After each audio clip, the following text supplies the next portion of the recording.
हाँ जी, देखिए please, miscellaneous chapter number 10 question number 18 please. करें स्टार्ट क्वेश्चन नंबर 18। बेटा ध्यान देना प्लीज। क्या रहा है? Find the image of the point this with respect to the line this. बेटा देखो, आपको एक पॉइंट दिया गया है, मेरी बात समझना अच्छे।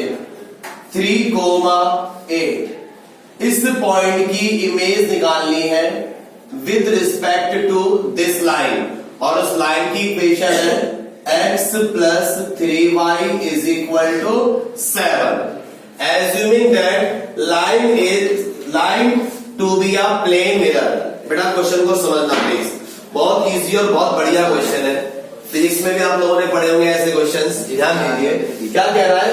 इस पॉइंट की इस लाइन पर इमेज क्या होगी ये बताइए। अगर हम एज्यूम करके चले कि जो लाइन है ये एक प्लेन मिरर है। अब मेरी बात सुनना प्लीज, ध्यान देना बेटा इस क्वेश्चन पर, बहुत बढ़िया क्वेश्चन है। मैं इस पॉइंट को P नाम दे दूं और इस लाइन को मैं A B नाम दे दूं, कोई दिक्कत? कोई दिक्कत नहीं। या इस लाइन को आप नाम मत भी दो तब भी चलेगा। इस पॉइंट को मैंने P नाम दे दिया और इस पॉइंट की इमेज क्या होगी? उतनी दूरी पे पीछे। इसको मैं Q नाम दे दूं। हमेशा एक बात याद रखना, जैसे कि हम छोटी सी बात करते हैं, खान साहब बैठे हैं। खान साहब आपने मुझे देखा है, मेरी इमेज को देखा, मेरी इमेज को देखा है इन्होंने, ठीक है। अब बच्चे देखो, मैं एक ऑब्जेक्ट हूं मान लीजिए, मेरे और इनकी आंख का जो लेंस है, भाई लाइट आई मुझसे टकराएगी और रिफ्लेक्ट होके बच्चे सीधी गई इनकी आंख पे और परपेंडिकुलर जाएगी सीधी, ठीक है ना। और इनके लेंस से टकराई, वो जो लेंस क्या है, जिस लेंस पे वो टकराई है ना सीधी आके, वो इंटरसेक्टिंग पॉइंट है। वो कौन सा पॉइंट है? इंटरसेक्टिंग पॉइंट है। हाँ, ये पॉइंट कौन सा है? इंटरसेक्टिंग पॉइंट है। यहाँ से टकराई और मेरी जो इमेज बनेगी वो इनके आंख में नहीं, इनके आंख कहां बनेगी? रेटिना में। और पता है कितनी अंदर बनेगी इमेज? जितना इनकी आंख के लेंस और मेरे बीच का डिस्टेंस है उतनी ही इमेज अंदर बनेगी। इसका सिंपल सा एग्जांपल है, अगर मैं इनके नजदीक जाता हूं तो मेरी इमेज बढ़ रही है। क्यों बढ़ेगी मेरी इमेज? क्योंकि डिस्टेंस कम हो रहा है। जितना मैं नजदीक जा रहा हूं उतनी ही रेटिना से इमेज नजदीक आती जा रही है। मैं जितना दूर होता जाऊंगा उतनी ही इमेज भी छोटी होती चली जाएगी। क्यों? डिस्टेंस बढ़ेगा, अंदर रेटिना की साइड भी डिस्टेंस बढ़ता हुआ चले जाएगा। बात समझ में आ गई ना? तो कभी भी इमेज वाला क्वेश्चन आता है तो आपको अपने माइंड में एक ही चीज बिठा के चलनी है, और वो क्या कि ऑब्जेक्ट और इमेज के बीच में, चाहे वो प्लेन मिरर हो, चाहे वो लेंस हो, कोई भी चीज हो, वो जो इंटरसेक्टिंग पॉइंट होगा वो उसको मिड पॉइंट का काम करवाएगा। मतलब मेरे कहने का जनाब, ये पॉइंट होगा आपका x1 y1, और जो इसकी इमेज है ये x2 y2 होगी, और जिस पॉइंट पर ये काट रहा है ये कौन सा पॉइंट होगा? x, y पॉइंट होगा, और वो उसका क्या होगा? मिड पॉइंट होगा। आप चाहो तो इस पॉइंट को A नाम दे सकते हैं। दोबारा बोलो, as we know that हम जानते हैं कि P is, we know that point P 3,8 is given point. Let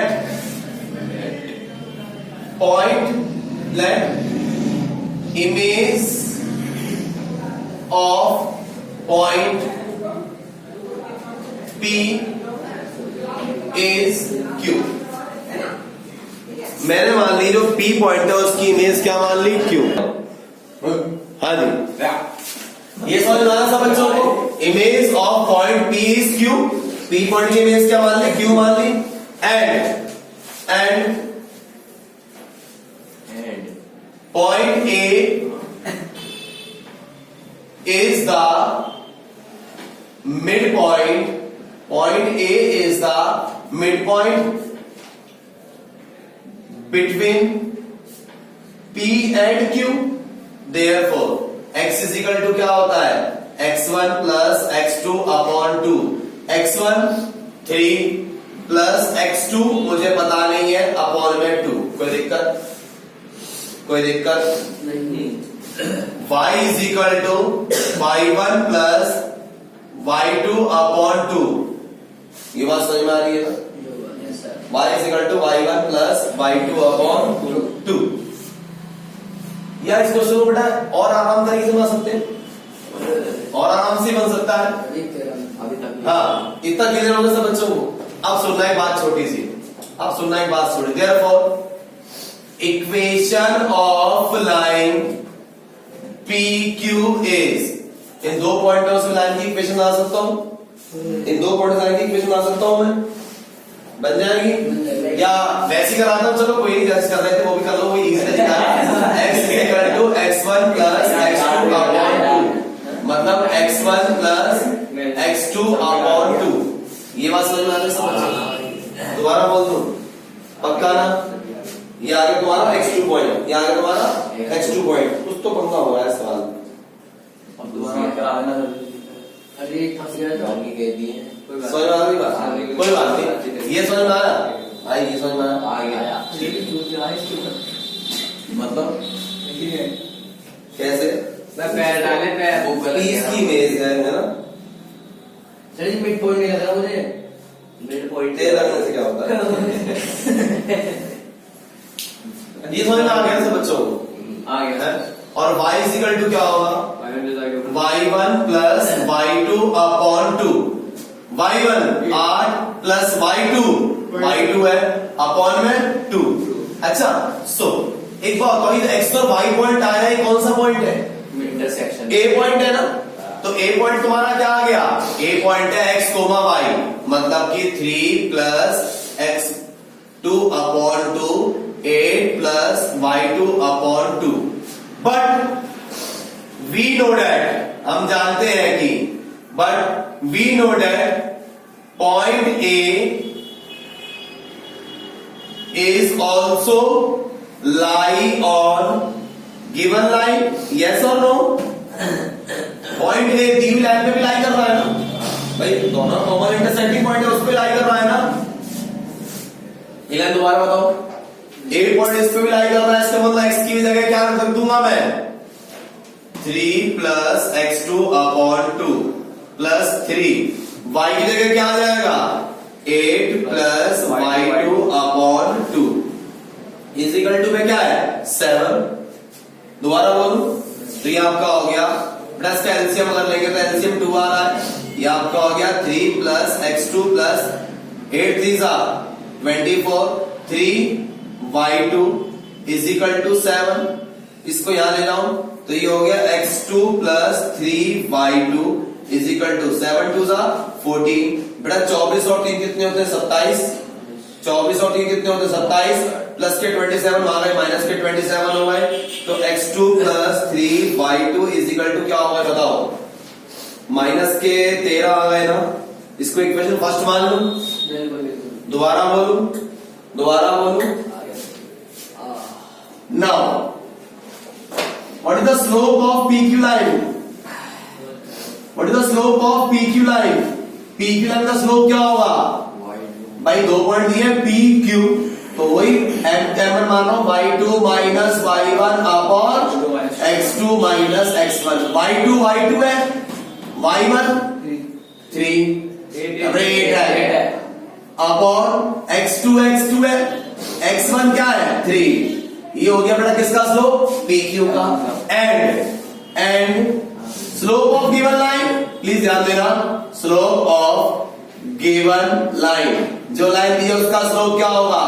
जिसको मैं M2 बोल रहा हूं, minus coefficient of x upon में कॉफिशिएंट ऑफ y, मतलब minus 1 upon 3।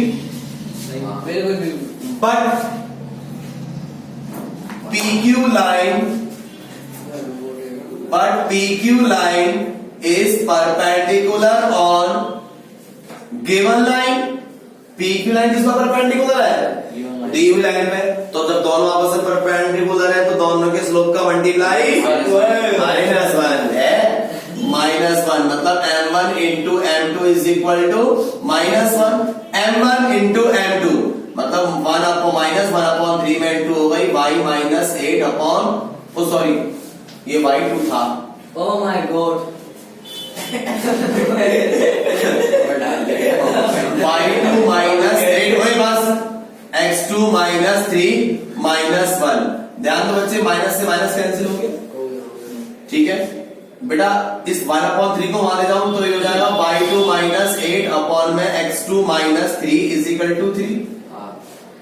We can take cross multiplication, 3 से इसकी इंटू करें 3x2 माइनस 9 बराबर y2 माइनस 8, तो ये हो गई 3x2, ये यहां पर लाया माइनस का y2, ये वहां पर गया तो 1, ये कौन सी इक्वेशन हो गई, सेकंड।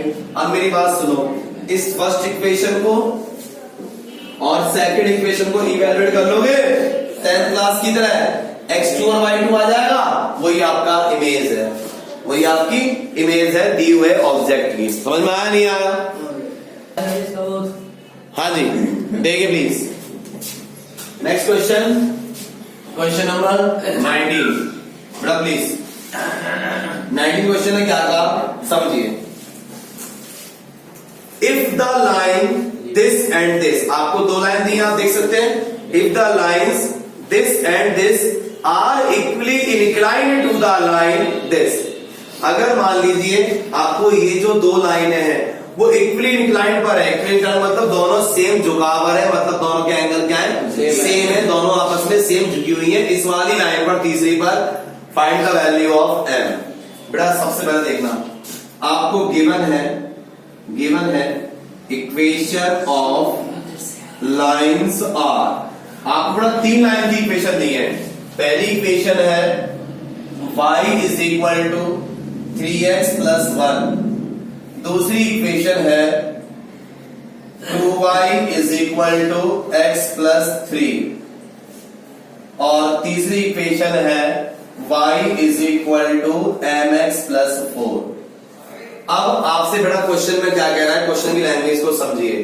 क्वेश्चन में कह रहा है अगर ये वाली दोनों लाइनें, क्वेश्चन में कह रहा है अगर ये वाली दोनों लाइनें इस वाली लाइन पर इक्वली इंक्लाइंड हो, इक्वली इंक्लाइंड समझते हो ना, मतलब हाँ जितना झुकाव इसके साथ इस पर है उतना ही झुकाव अगर इसके साथ इस पर हो तो m की वैल्यू क्या होगी ये बताइए। मतलब अगर इसके जो इसके साथ एंगल बनाती है, जो ये दोनों आपस में एंगल बनाती है उतना ही एंगल ये दोनों आपस में आती है, तो बताइए m की वैल्यू क्या होगी। सवाल दोबारा समझाऊं प्लीज जनाब, एक बात सुनना।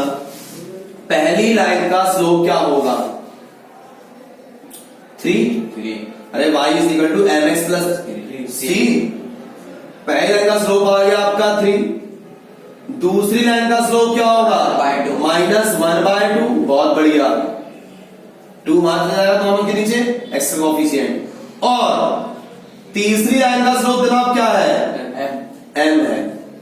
पहली लाइन का स्लोप, दूसरी का स्लोप और तीसरी का स्लोप आ चुका है। माइनस का माइनस दिया बंदे, बात समझ में आ गई, कौन सा वाला, माइनस ये माइनस का लगाया मैंने, प्लस है, ध्यान दो। आपको लगा होगा माइनस है, माइनस नहीं बेटा, हाँ कोई बात नहीं, चार वो बहुत प्यारे, मैं समझ बेटा, इतना समझ में आया नहीं आया, समझ में आ गया। अब सुनना बेटा, एज सबसे पहले मतलब मैं देखो एंगल निकाल रहा हूं पहली और तीसरी के लिए। From equation first and third, बस we get tan theta is equal to क्या होगा जनाब, tan theta is equal to mod of, याद है ना, इसका स्लोप भाई m2 minus m1 upon 1 plus m1 into m2 mod, ये इंटू ये m minus 3 upon 1 plus 3m। दोबारा बोलू, इक्वेशन ए हो गई है। अब लूंगा सेकंड और थर्ड। फ्रॉम सिमिलरली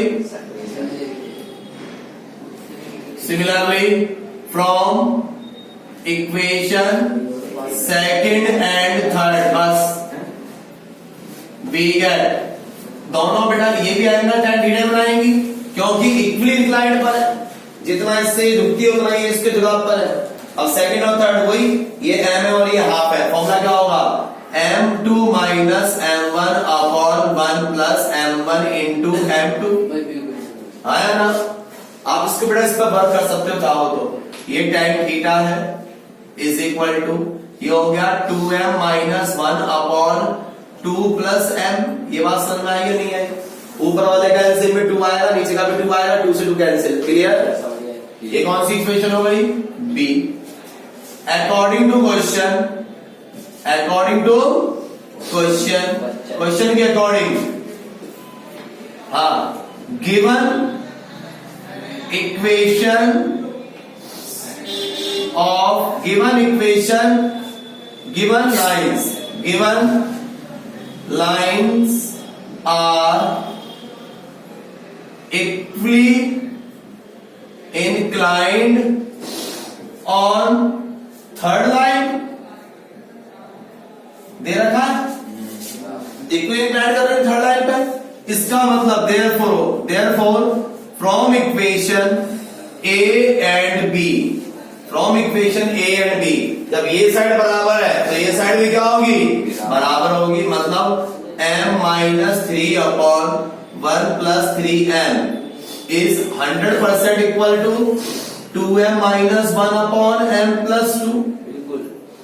जनाब आज सभी को एक बात की जानकारी है, जब मॉड को हटाते हैं एक बार प्लस और एक बार माइनस लगाते हैं, ये बात सब बच्चों को पता है ना। बिल्कुल मॉड हट चुका है, मॉड रिमूव हो गया है, एक बार प्लस लेंगे एक बार माइनस लेंगे।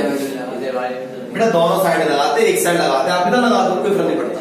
दोनों अगर बोलते हैं एक साइड लगता है, हाँ नहीं तो वो कैंसिल हो जाएगा, दोनों साइड लगाओगे तो हाँ तो वही जगह एक साइड लगाते नहीं, एक साइड लगाते। मोड से मोड कैंसिल नहीं होता। फॉर पॉजिटिव साइन, बेटा गलती होगी मुझसे, यहाँ देखो, फॉर पॉजिटिव साइन के लिए m minus 3 upon 3m plus 1 is equal to 2m minus 1 upon m plus 2। बेटा बीच में एक वाले we can take cross multiplication करो बेटा, इसकी इंटू इससे करूंगा क्या आएगा 6m square plus 2m minus 3m minus 1, इसकी इंटू इन दोनों से, इसकी इंटू इन दोनों से, नहीं समझ में आई बात। ऐसे ही इज इक्वल टू इसकी इंटू इन दोनों से m स्क्वायर प्लस 2m, इसकी इंटू इन दोनों से माइनस 3m माइनस 6। बेटा बात समझ में आ गई सब बच्चों को, यहाँ तक क्लियर है। ये हो गया आपका जनाब 6m square minus m minus 1, ये यहाँ पर आएगा तो माइनस का m स्क्वायर, ये बचा माइनस का m यहाँ पर आया प्लस का m, माइनस का 6 वहां गया, प्लस का 6 बराबर 0। m से m कैंसिल हो रहा है, इसमें से ये गया 5m स्क्वायर माइनस 1 और प्लस 6 कितना होता है प्लस 5 बराबर 0, m को 0 कर दिया तो ये हो गया m square is equal to minus 1, not possible. पता है ना नॉट पॉसिबल क्यों है, क्योंकि स्क्वायर को हटाओगे रूट लगेगा और रूट में कभी नेगेटिव नहीं होता, इसलिए नेगेटिव वाला पॉजिटिव वाला केस यहाँ पे फेल हो गया, ठीक है। लेकिन करके दिखाना है, हाथ ऊपर रखे। फॉर नेगेटिव साइन के लिए अब लेंगे नेगेटिव, मतलब m minus 3 upon 3m plus 1 is equal to minus 2m minus 1 upon m plus 2। दोबारा फरमाओ, इस बार माइनस लिया है। बेटा ध्यान दीजिए, क्रॉस मल्टीप्लाई करने से पहले मैं एक काम कर सकता हूँ, आप लोग बुरा ना मानो तो माइनस की इंटू करूंगा तो ये 1 माइनस 2m हो जाएगा। बोलो बच्चे दिक्कत, क्रॉस मल्टीप्लाई m की इंटू इन दोनों से करना क्या आया m square plus 2m, minus 3 की इंटू इससे करी माइनस 3m माइनस 6, 1 की इंटू इससे करी 3m प्लस 1, माइनस 2m की इनसे करी into minus 6m square minus 2m। Clear आइए, यह आपका है m स्क्वायर, यह आपका है माइनस m प्लस 6 माइनस का 6m² वहां गया, प्लस का 6m² हो गया बेटा, ये बचा प्लस का m ना, प्लस का m वहां गया, माइनस का m हो गया और प्लस का 1 वहां गया, माइनस का 1 बराबर 0। तो ये हो गया आपका 7m² minus 2m plus 5 is equal to 0। कोई दिक्कत? अब इसके फैक्टर बना लेंगे आप, अब इसके फैक्टर बना लेंगे आप, फैक्टर बनाना बेटा आपकी m की वैल्यू आ जाएगी। कर लेंगे बेटा यहां तक आप लोग? बहुत बढ़िया। हाँ जी, कर लोगे ना? पक्का ना? हाँ मैंने इसकी इंटू करी भाई, इसकी करी मैंने इससे पहले, इसकी इससे करूंगा तो क्या आया? समझ में आया सब बच्चों को? राइट प्लेस बना लोगे ना? बनाइए बराबर प्लीज, नोट कीजिए स्पीड में। हाँ जी, देखिए बेटा ये माइनस का 6 था, किसका 6 था ये? माइनस का 6 था, तो -6 -1 -7। अब आप इसके फैक्टर कर लेना, आपका बन जाएगा। कहीं नोट फटाफट प्लीज स्पीड में।